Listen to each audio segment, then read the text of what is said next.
आज संपूर्ण जगभरात ख्रिस्ती बांधवांच्या दृष्टीने महत्त्वाचा गुड फ्रायडे साजरा झाला।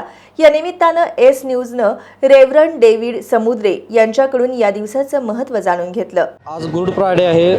ख्रिस्ती धर्म बांधवांसाठी आजचा महत्त्वाचा दिवस आहे। आपण सध्या वाइल्डर मेमोरियल चर्चमध्ये उभे आहोत आणि आपल्यासोबत रेव्हरंड डेव्हिड समुद्रे आहेत आणि त्यांच्याकडून आपण गुड फ्रायडेचं नेमकं काय महत्त्व आहे आणि आज वाइल्डर मेमोरियल चर्चमध्ये कोणकोणते कार्यक्रम आहेत ते जाणून घेणार आहोत।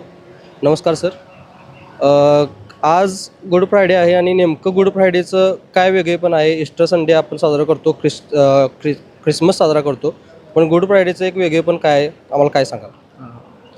गुड फ्रायडेचं महत्त्व असं आहे ख्रिस्ती बांधवांना की येशू ख्रिस्त तो संपूर्ण मानव जातीच्या पापासाठी वधस्तंभावरती 2000 वर्षापूर्वी मरण पावला।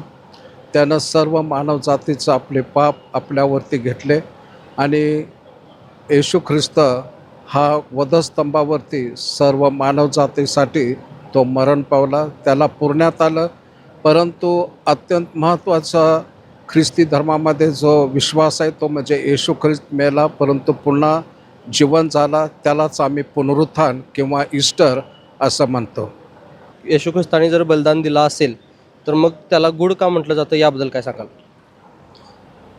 गुड फ्रायडेला गुड किंवा उत्तम शुक्रवार असं का म्हणतात, त्याचं पहिलं कारण की मी अगोदरच आपल्याला सांगितल्याप्रमाणे सर्व मानवजात ही पापामध्ये होते। पापापासून सुटका प्रत्येक मानवाचे होणं आवश्यक होतं, परंतु त्यासाठी कोणताही पर्याय नव्हता। एकमेव आपल्याला कोणाचं तरी बलिदानच द्यावं लागणार होतं आणि येशू ख्रिस्तानं ते बलिदान वधस्तंभावरती सर्व मानवजातीच्या पापासाठी दिलं, म्हणूनच त्याला उत्तम शुक्रवार असं म्हटलं जातं।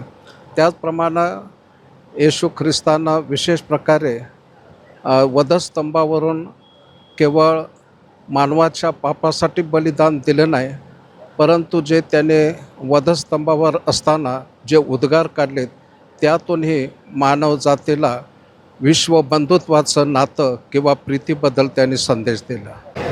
एस न्यूजसाठी कॅमेरामॅन विजय जाधवसह मी उद्देश पाटील, कोल्हापूर।